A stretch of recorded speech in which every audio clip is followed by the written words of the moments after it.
Hello दोस्तों, नमस्कार। मैं कौशल कुमार आपके अपने चैनल पर स्वागत करता हूं। दोस्तों, इस वीडियो में आज बात करेंगे जो उत्तर प्रदेश जीके के जो सीरीज चल रही है उसमें दोस्तों बात करने वाले हैं आज उत्तर प्रदेश की सिंचाई व्यवस्था के बारे में। दोस्तों, इसमें उत्तर प्रदेश स्पेशल से संबंधित अपन 372 सोल्ड पेपरों को करने वाले हैं।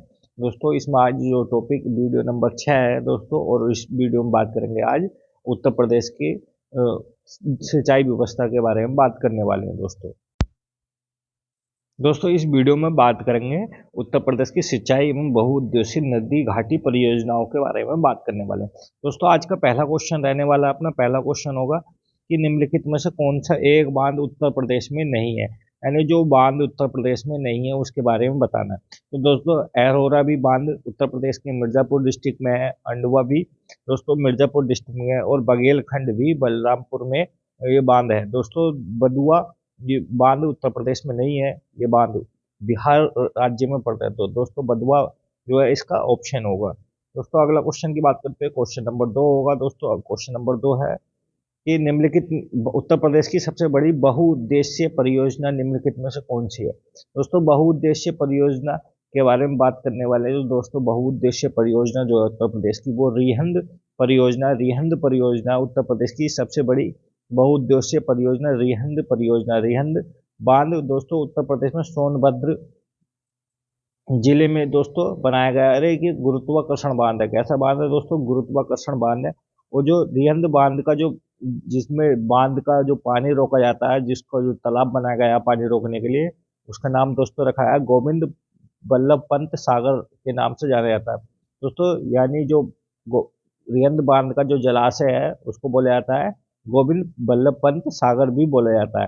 दोस्तों, अगला क्वेश्चन है कि उत्तर प्रदेश का में सिंचाई का सबसे बड़ा स्रोत क्या है। तो दोस्तों, सबसे बड़ा स्रोत उत्तर प्रदेश में जो सिंचाई होती है खेतों की वो नलकूपों के द्वारा, यानी ट्यूबवेलों के द्वारा या नलकूपों के द्वारा होती है। दोस्तों, उत्तर प्रदेश में नहर सिंचाई देश में सर्वप्रथम, यानी जो नहरों के द्वारा अगर सिंचाई की बात की जाए तो प्रदेश में सबसे ज़्यादा होती है पूरे भारत के मुकाबले। दोस्तों, अगर बात करें कि प्रदेश में सबसे ज़्यादा जो सिंचाई किस साधन से होती है, दोस्तों नलकूपों के द्वारा लगभग 75% सिंचाई होती है, यानी ट्यूबवेलों के द्वारा उत्तर प्रदेश में 75% सिंचाई होती है खेतों की। नहर के द्वारा लगभग 15.2% और कुओं के द्वारा 8.5% और तालाबों के आधा परसेंट और अन्य साधनों से भी आधा परसेंट लगभग सिंचाई होती है।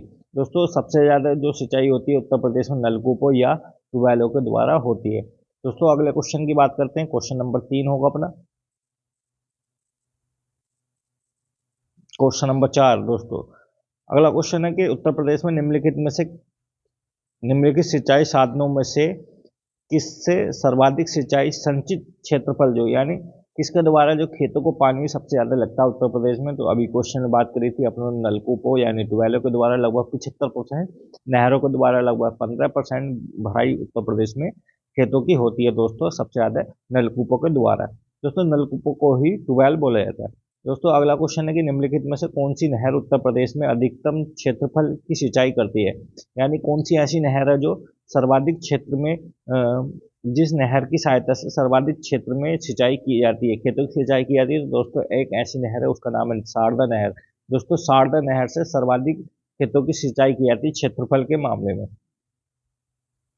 दोस्तों, इम्पोर्टेंट नहर है दोस्तों उत्तर प्रदेश के बारे में थोड़ा सा पढ़ लेते हैं। शारदा नहर उत्तर प्रदेश की अधिकतम क्षेत्रफल वाली सिंचाई क्षेत्रफल की सिंचाई करती है। शारदा नहर उत्तर प्रदेश की सर्वाधिक लंबी नहर भी है। दोस्तों, उत्तर प्रदेश की सबसे लंबी नहर भी शारदा नहर है। दोस्तों, अगला क्वेश्चन है कि उत्तर प्रदेश की सबसे लंबी नहर कौन सी है। दोस्तों, अभी पढ़ा था आपने उत्तर प्रदेश की सबसे लंबी नहर भी शारदा नहर है। कौन सी नहर है दोस्तों, शारदा नहर उत्तर प्रदेश की सबसे लंबी। दोस्तों, अगला क्वेश्चन है कि भारत में नलकूप एवं कूप से सिंचाई अधिकतम वाला राज्य कौन सा है। तो दोस्तों, ट्यूबवेल या नलकूपों के द्वारा अभी बताया था आपको 75% लगभग उत्तर प्रदेश में इन्हीं के द्वारा सिंचाई की जाती है। दोस्तों, उत्तर प्रदेश का 83% भूभाग नलों के द्वारा सिंचाई करता है। दोस्तों, इसमें इन्होंने गलत लगवाया हुआ है, यहाँ पे तो कहीं 75 लिखा है इन्होंने, कहीं पर इन्होंने लगभग दोस्तों 83% लिखा है। लेकिन कुल मिलाकर उत्तर प्रदेश में सर्वाधिक सिंचाई जो होती है वो नलकूपों के द्वारा ही होती है। दोस्तों, उसके बाद अगर बात करें कि सर्वाधिक सिंचाई उत्तर प्रदेश के बाद किस में होती है दोस्तों, तो होती है आंध्र प्रदेश में। दोस्तों अगले क्वेश्चन की बात करते हैं कि अर्जुन बांध नहर से उत्तर प्रदेश का लाभान्वित जिला कौन सा है दोस्तों। तो अर्जुन बांध जो बनाया गया है वो बेतवा नदी पर बनाया गया है। किस नदी पर बनाया गया है दोस्तों। अर्जुन बांध जो है अर्जुन नदी पर ही बनाया गया है। किस नदी पर बनाया गया है, अर्जुन नदी पर। और ये जो बनाया गया है दोस्तों, जो इससे लाभान्वित जिला है वो हमीरपुर। दोस्तों हमीरपुर जिले को इससे लाभ होता है। दोस्तों अर्जुन बांध महोबा उत्तर प्रदेश के महोबा जिले के चकखरी नदी में अर्जुन नदी पर बनाया गया है दोस्तों। लेकिन इसका जो जो लाभान्वित जिला है वो है हमीरपुर। दोस्तों इसका लाभ किसको मिलता है, तो हमीरपुर जिले को मिलता है। दोस्तों अगला क्वेश्चन है निम्नलिखित में से कौन सी उत्तर प्रदेश की पे पेयजल परियोजना है। तो दोस्तों ऐसी कौन सी उत्तर प्रदेश की परियोजना जिसके द्वारा जिसके जल का प्रयोग अपन पीने के रूप में उपयोग करते हैं। तो दोस्तों ऐसी है जो दोस्तों एक मथुरा में है गोकुल बैराज परियोजना। तो दोस्तों गोकुल बैराज परियोजना जो है इसके जल का प्रयोग अपन पीने के पानी में यूज किया जाता है। दोस्तों गोकुल बैराज परियोजना उत्तर प्रदेश की पेयजल परियोजना, यानी इसका जल पीने के काम में यूज किया जाता है। दोस्तों अगला क्वेश्चन है कि उत्तर प्रदेश में रानी लक्ष्मीबाई परियोजना निर्मित है। तो दोस्तों रानी लक्ष्मीबाई बांध परियोजना जो है, रानी लक्ष्मी बांध जो परियोजना है वो बेतवा नदी पर है। किस नदी पर है दोस्तों, बेतवा नदी पर। और ये झांसी में, कहाँ पर है, झांसी में। झांसी रानी लक्ष्मीबाई बांध झांसी में बनाया गया है और बेतवा नदी पर ये बांध है। दोस्तों अगले क्वेश्चन की बात करते हैं कि दक्षिणी उत्तर प्रदेश का औरैया जिला मुख्य रूप से उत्पादन करता है। तो दोस्तों औरैया जिला जो है वो शुद्ध देसी घी के लिए प्रसिद्ध है। किसके लिए प्रसिद्ध है दोस्तों, शुद्ध देसी घी के लिए प्रसिद्ध औरैया जिला। दोस्तों अगर हींग की बात की जाए तो दोस्तों हींग के लिए हाथरस जिला काफ़ी फेमस है। दोस्तों हींग जो है उत्तर प्रदेश में हाथरस जिला प्रसिद्ध है। दोस्तों अगर बात करें गुड़ के लिए, तो गुड़ के लिए दोस्तों इसमें कई जिले प्रसिद्ध है, जिसमें अयोध्या और मुजफ्फरनगर भी प्रसिद्ध है। दोस्तों अगले क्वेश्चन की बात करते हैं कि प्राकृतिक रूप से उगाई जाने वाली बहुवर्षीय घास जिसे स्थानीय भाषा में बोला जाता है। तो दोस्तों उसको मूंज उत्पादन किया जाता है, उसको सरपत बोला जाता है। क्या बोला जाता है दोस्तों, सरपत बोला जाता है। दोस्तों अगला क्वेश्चन है निम्नलिखित में कौन सी फसल उत्तर प्रदेश में आमतौर पर व्यापक रूप से उगाई नहीं जाती है। दोस्तों अगर बात करें कि व्यापक रूप से कौन कौन सी फसलें उगाई जाती है, तो दोस्तों उत्तर प्रदेश जो फसलों के मामले में नंबर 1 है, उनमें गेहूँ, आलू और गन्ने के मामले में नंबर 1 है, और धान के मामले में नंबर 2 पर है। दोस्तों धान के मामले में नंबर 2 पे है उत्तर प्रदेश। अगर दोस्तों इनमें चारों ऑप्शन में कपास की खेती जो उत्तर प्रदेश में नहीं की जाती है, दोस्तों नाम मात्र के लिए उत्तर प्रदेश में कपास की खेती की जाती है। दोस्तों कपास की खेती जो की जाती है वो ज़्यादातर महाराष्ट्र और गुजरात के एरिया में की जाती है। कपास प्रमुख रूप पर गुजरात और महाराष्ट्र में की जाती है। दोस्तों एक कपास की खेती काली मिट्टी में होती है। किसमें, काली मिट्टी में होती है, और उत्तर प्रदेश में काली मिट्टी बहुत कम मात्रा में पाई जाती है। दोस्तों काली मिट्टी को उत्तर प्रदेश में करेल नाम से जाना जाता है। किस नाम से, करेल नाम से जाना जाता है। दोस्तों अगला क्वेश्चन है कि उत्तर प्रदेश में नींबू प्रधानतः कहाँ उगाया जाता है। दोस्तों अगर नींबू उत्पादन की बात करें तो उत्तर प्रदेश में कहाँ उगाया जाता है, दोस्तों सहारनपुर और मेरठ जिले में नींबू का उत्पादन किया जाता है। दोस्तों अगले क्वेश्चन की बात करते हैं भारत के कुल गन्ना उत्पादन का कितना प्रतिशत उत्तर प्रदेश में होता है। दोस्तों अगर गन्ना उत्पादन का अगर भारत में बात करते हैं तो कुल उत्पादन लगभग 25 से 40% जो है उत्तर प्रदेश में गन्ने का उत्पादन होता है पूरे कुल भारत का। दोस्तों भारत के कुल गन्ना उत्पादन का लगभग 44% गन्ना उत्तर प्रदेश में होता है। गन्ना उत्पादन में प्रमुख राज्य दोस्तों 44% लगभग उत्तर प्रदेश पैदा करता है गन्ना को, महाराष्ट्र करता है लगभग 25% और कर्नाटक करता है लगभग 10% गन्ना उत्पादन करता है। कुल मिलाकर सबसे ज़्यादा गन्ना जो पैदा करता है वो यूपी करता है। दोस्तों क्या करता है, यूपी। दोस्तों अगर सर्वाधिक चीनी मिलों की बात की जाए, चीनी मिल जो है वो महाराष्ट्र में सर्वाधिक, कहाँ पर है, महाराष्ट्र में। दोस्तों महाराष्ट्र में सर्वाधिक चीनी मिलें हैं, उत्तर प्रदेश में नहीं है। दोस्तों अगले क्वेश्चन की बात करेंगे भारत में आमों का सबसे बड़ा उत्पादक राज्य कौन सा। तो दोस्तों सबसे बड़ा जो उत्पादक राज्य है वो उत्तर प्रदेश है। दोस्तों उत्तर प्रदेश आम के मामले में सबसे ज़्यादा उत्पादक राज्य है। दोस्तों भारत में आमों का सबसे बड़ा उत्पादक राज्य उत्तर प्रदेश है, उसके बाद आंध्र प्रदेश, फिर कर्नाटका, फिर बिहार, गुजरात आदि हैं। दोस्तों अगले क्वेश्चन की बात करते हैं कि निम्नलिखित में से कौन सी एजेंसी में से नहीं है जो उत्तर प्रदेश में भारी मात्रा में अनाज भंडारण में शामिल नहीं है। दोस्तों एफडीआई दोस्तों उत्तर प्रदेश में अनाज के भंडारण के मामले में शामिल नहीं है। दोस्तों अगली बात करते हैं कि उत्तर प्रदेश कृषि आर्थिक अनुसंधान केंद्र रिपोर्ट 2014-15 के अनुसार उत्तर प्रदेश के बारे में निम्नलिखित में कौन सी बात सच नहीं है। दोस्तों अगर बात करें तो यूपी में 28 कृषि विज्ञान केंद्र हैं। दोस्तों ये बात बिल्कुल राइट है। उत्तर प्रदेश में 4 राज्य कृषि विश्वविद्यालय में, ये बात भी सही है दोस्तों। और यूपी में 4 राष्ट्रीय शोध केंद्र में, ये भी सही है दोस्तों। उत्तर प्रदेश में 5 भारतीय कृषि अनुसंधान परिषद है, संस्था है। दोस्तों ये ऑप्शन गलत है दोस्तों, इसका बी ऑप्शन इसका गलत है दोस्तों। उत्तर प्रदेश में कोई भी कृषि अनुसंधान के बोर्ड संस्था नहीं है। दोस्तों अगली बात करें उत्तर प्रदेश में निम्नलिखित में से किस जिले में बाबू गेंदा सिंह गन्ना शोध संस्थान स्थित है। दोस्तों बाबू गेंदा सिंह गन्ना शोध संस्थान दोस्तों कुशीनगर में, कहाँ पर है दोस्तों, कुशीनगर में है। तो बाबू गेंदा सिंह शोध संस्थान उत्तर प्रदेश जिले में कुशीनगर में है। दोस्तों अगले क्वेश्चन की बात करें उत्तर प्रदेश का बीज प्रमाणीकरण ब्यूरो कहाँ है। तो दोस्तों अगर किसी बीज को प्रमाणित कराना तो कौन सा इसका कार्यालय कहाँ पर है। तो दोस्तों ये आलमबाग लखनऊ के अंदर है। दोस्तों उत्तर प्रदेश में राज्य बीज प्रमाणीकरण ब्यूरो आलमबाग लखनऊ के अंदर स्थित है, जिसकी स्थापना 2002 में की गई थी। दोस्तों अगला क्वेश्चन है कि उत्तर प्रदेश में कृषक समृद्धि आयोग यानी कृषक समृद्धि आयोग की स्थापना कब की गई थी। दोस्तों कृषक समृद्धि आयोग की स्थापना 2017 में की गई थी और की गई थी किसान की आय को 2022 तक दोगुना करने के लिए। दोस्तों किसान की आय को 2022 तक दोगुना करने के लिए कृषक समृद्धि आयोग की स्थापना 2017 में की गई थी। दोस्तों अगला क्वेश्चन है कि उत्तर प्रदेश का परीक्षा बांध किस नदी पर है। दोस्तों ये काफी प्रसिद्ध बांध है उत्तर प्रदेश का, और ये परीक्षा बांध जो बनाया गया था वो बेतवा नदी पर बनाया गया था। किसका परीक्षा बांध उत्तर प्रदेश में झांसी जिले के परीक्षा नामक स्थान पर बेतवा नदी पर बनाया गया है। दोस्तों परीक्षा बांध बेतवा नदी पर, काफी इंपोर्टेंट क्वेश्चन है। दोस्तों अगले क्वेश्चन की बात करते हैं कि उत्तर प्रदेश में आलू निर्यातक जोन है। दोस्तों उत्तर प्रदेश में आलू निर्यातक जोन दोस्तों आगरा में है। किसे बनाया गया दोस्तों, आगरा में बनाया। आलू निर्यात के लिए आगरा जोन की स्थापना की गई है।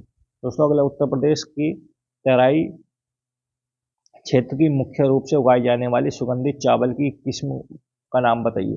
दोस्तों उत्तर प्रदेश के एक तराई एरिया में यानी लखीमपुर खीरी सोनभद्र साइड में सिद्धार्थ नगर में, जहाँ पर सिद्धार्थ नगर कुशीनगर महाराजगंज साइड में दोस्तों एक चावल की खेती की जाती है जिसको सुगंधित चावल बोले जाते हैं। उसको बोलते हैं काला नमक। क्या बोलते हैं दोस्तों, काला नमक। काला नमक उत्तर प्रदेश के सिद्धार्थ नगर जिले में पैदा किया जाता है।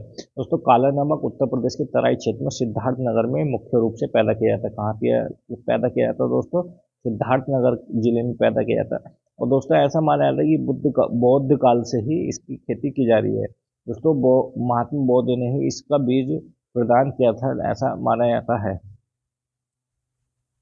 दोस्तों अगले क्वेश्चन की बात करते हैं उत्तर प्रदेश में नहरों के माध्यम से सतह के पानी की बेहतरीन आपूर्ति प्रदान करने के लिए निम्नलिखित में कौन सी प्रमुख सिंचाई बहुउद्देश्य परियोजनाओं में नहीं है। दोस्तों वर्षा जनक, दोस्तों वर्षा के द्वारा खेती उत्तर प्रदेश में बहुत कम मात्रा में की जाती है वर्षा जल के उसमें, लेकिन शारदा नहर के द्वारा भी काफी मात्रा में खेती की जाती है। सबसे बड़ी नहर भी उत्तर प्रदेश की है, गंडक नहर के से भी और रामगंगा नहर से भी। दोस्तों अगले क्वेश्चन की बात करते हैं कि उत्तर प्रदेश में टिहरी बांध परियोजना किस देश के सहयोग से बनाई गई। तो उत्तर प्रदेश में जो टिहरी बांध परियोजना है वो सोवियत रूस यानी जो यूएसएसआर, जब यूएसएसआर बोला जाता था दोस्तों, जब ये परियोजना बनाई गई थी रूस को, तो ये दोस्तों रूस या सोवियत संघ या फिर यूएसएसआर के द्वारा बनाई गई थी योजना टिहरी बांध परियोजना, जिसको बोला जाता है दोस्तों टिहरी बांध परियोजना। उत्तर प्रदेश का निर्माण भारत के उत्तराखंड में जिले में टिहरी भागीरथी नदी पर सोवियत संघ के यानी जब उस समय तो उस समय उत्तर प्रदेश बोला जाता था, अब दोस्तों ये उत्तराखंड में चला गया है टिहरी बांध। दोस्तों टिहरी बांध जो बनाया गया भागीरथी नदी पर बनाया गया है। दोस्तों अगली बात करते हैं कि उत्तर प्रदेश का सबसे ऊंचा बांध कौन सा। सबसे ऊंचा बांध की बात करें तो दोस्तों उत्तर प्रदेश का रामगंगा बांध है। दोस्तों उत्तर प्रदेश का सबसे ऊंचा बांध जो वो रामगंगा बांध है। रामगंगा बांध का निर्माण 1978 में धामपुर जिला जो बिजनौर में पड़ता है रामगंगा नदी पर बनाया गया है। दोस्तों रामगंगा बांध जो बनाया गया है वो बिजनौर में धामपुर में दोस्तों रामगंगा नदी पर बनाया गया है। दोस्तों इसके अलावा कुछ इंपॉर्टेंट बांध भी हैं, जैसे कि रिहंद बांध सोन नदी पर रिहंद नदी पर बनाया गया, और दोस्तों इसका जो जलाशय को बोला जाता है उसको गोविंद बल्लभ पंत भी बोला जाता है। दोस्तों मेजा बांध बनाया गया, मेजा बांध जो बनाया गया वो मिर्जापुर में, कहाँ पे दोस्तों मेजा बांध मिर्जापुर में बेलन नदी पर बनाया गया। काफी बार क्वेश्चन में पूछा गया है मेजा बांध किस नदी पर है, तो दोस्तों ये बेलन नदी पे। दोस्तों अगली बात करते हैं कि उत्तर प्रदेश में परीक्षा बांध किस नदी पर बनाया गया है। दोस्तों अभी पीछे क्वेश्चन आया था कि उत्तर प्रदेश में परीक्षा बांध किस नदी पर बनाया गया है, तो दोस्तों ये बेतुआ नदी पर, किस पर, बेतुआ नदी पर बनाया गया है दोस्तों। दोस्तों अब बात करेंगे उत्तर प्रदेश के पर्यटन के बारे में। दोस्तों उत्तर प्रदेश के पर्यटन के बारे में बात करने वाले हैं। दोस्तों उत्तर प्रदेश के पर्यटन के बारे में बात करते हैं कि पहला क्वेश्चन है दोस्तों, आर्यभट्ट नक्षत्रशाला कहाँ स्थित है। दोस्तों आर्यभट्ट नक्षत्रशाला जो स्थित है वो रामपुर में, कहाँ पर है दोस्तों, रामपुर में है दोस्तों आर्यभट्ट नक्षत्रशाला। दोस्तों इसके अलावा कुछ नक्षत्रशालाएं हैं जिनके बारे में बात करने वाले हैं, जैसे कि दोस्तों इंदिरा गांधी नक्षत्रशाला कहाँ पर, तो दोस्तों ये लखनऊ के अंदर है। उसके अलावा वीर बहादुर सिंह नक्षत्रशाला कहाँ पर, दोस्तों गोरखपुर में। डॉक्टर भीमराव अंबेडकर या आर्यभट्ट नक्षत्रशाला कहाँ पर, तो दोस्तों रामपुर में। और जवाहर नक्षत्रशाला कहाँ पर दोस्तों, तो ये है प्रयागराज के अंदर। कहाँ है दोस्तों, प्रयागराज के अंदर। दोस्तों अगला क्वेश्चन की बात करते हैं कि डॉक्टर भीमराव अंबेडकर नामक नक्षत्रशाला कहाँ स्थित है। दोस्तों अभी बताया था डॉक्टर भीमराव अंबेडकर नक्षत्रशाला या फिर आर्यभट्ट नक्षत्रशाला कहाँ, तो दोस्तों ये रामपुर के अंदर है। दोस्तों ये उत्तर प्रदेश की पहली डिजिटल नक्षत्रशाला भी है। दोस्तों अगला क्वेश्चन है कि प्रयागराज में स्थित अल्फ्रेड पार्क का पुनः नामकरण किया गया, तो दोस्तों चंद्रशेखर आजाद के नाम पर किया गया। किसके नाम पर, आजाद, चंद्रशेखर आजाद के नाम पर किया गया। दोस्तों अगला क्वेश्चन है कि ब्रांड उत्तर प्रदेश सृजन के लिए उत्तर प्रदेश पर्यटन द्वारा किस उपागम को अपनाया गया, तो दोस्तों ये समग्रता उपागम को अपनाया गया। किसको, समग्रता उपागम को अपनाया गया। दोस्तों अगली बात करते हैं कि उत्तर प्रदेश में पर्यटन विकास निगम की स्थापना कब की गई थी। दोस्तों पर्यटन विकास निगम की स्थापना उत्तर प्रदेश में 1774 में की गई थी। कब की गई थी, 1774 में की गई थी। दोस्तों अगले क्वेश्चन की बात करते हैं, उत्तर प्रदेश निम्नलिखित में से कौन सा उत्तर प्रदेश में बौद्ध परिषद का भाग नहीं है, तो दोस्तों बौद्ध परिषद के दोस्तों विकल्प में कोई सा भी ऑप्शन गलत नहीं है। दोस्तों चारों ही बौद्ध परिषद के भाग है। दोस्तों अगर बात करें कि बौद्ध सर्किट की या परिषद की बात करते हैं कौन कौन से क्षेत्र आते हैं, तो दोस्तों उसमें कपिल वस्तु, कुशीनगर, कौशाम्बी, श्रावस्ती, सारनाथ और सहिंका भी आते हैं। दोस्तों ये सभी बौद्ध परिषद के भाग। दोस्तों ऑप्शन में सभी ऑप्शन दिए हुए हैं। दोस्तों ये क्वेश्चन थोड़ा गलत है। दोस्तों अगली बात करें, उत्तर प्रदेश में स्थित काशी एक प्रसिद्ध भारतीय तीर्थ स्थल है, निम्नलिखित तो किस नदी के किनारे, तो दोस्तों काशी जो है गंगा नदी के किनारे। किस नदी के किनारे, गंगा नदी के किनारे। दोस्तों जैन बौद्ध धर्म का पवित्र स्थान भी माना जाता है और घाटों का शहर भी इसको कहा जाता है। और हिंदू विश्वविद्यालय दोस्तों संपूर्णानंद संस्कृत विद्यालय भी यहीं पर है। दोस्तों अगले क्वेश्चन की कुछ बात करते हैं। दोस्तों अगला क्वेश्चन है दोस्तों इस वीडियो का अंतिम क्वेश्चन है, उत्तर प्रदेश में यूपी पर्यटन द्वारा बुंदेलखंड सर्किट में निम्नलिखित में कौन सा गंतव्य शामिल नहीं है। दोस्तों यूपी पर्यटन के लिए दोस्तों कुछ स्थान चयनित किए गए हैं, वो शामिल हैं। तो दोस्तों इनमें जैसे कानपुर का बिठूर है, चित्रकूट है, झांसी और कालिंजर। दोस्तों ये जो है बौद्ध सर्किट जो दोस्तों ये पर्यटन स्थलों के रूप में चिन्हित किए गए। तो दोस्तों इसमें बुंदेलखंड सर्किट में जो क्षेत्र लिया गया है वो बिठूर, कानपुर का, चित्रकूट, झांसी, कालिंजर और महुआ को चुना गया। तो दोस्तों इसका ऑप्शन डी ऑप्शन ठीक बैठता है। दोस्तों ये थे पर्यटन से संबंधित कुछ क्वेश्चन। और पर्यटन के अलावा इससे पहले अपनों ने पढ़ा था उत्तर प्रदेश के जो प्रमुख नदी और झीलों के बारे में पढ़ा था। दोस्तों अगर वीडियो अच्छी लगे तो वीडियो जरूर लाइक करना, चैनल को सब्सक्राइब करना है और वीडियो जरूर लाइक करना, और सब्सक्राइब के साथ साथ दोस्तों वीडियो को शेयर जरूर करना, इससे वीडियो की रीचिंग पावर बढ़े और मेरे सब्सक्राइबर भी बढ़े। दोस्तों धन्यवाद।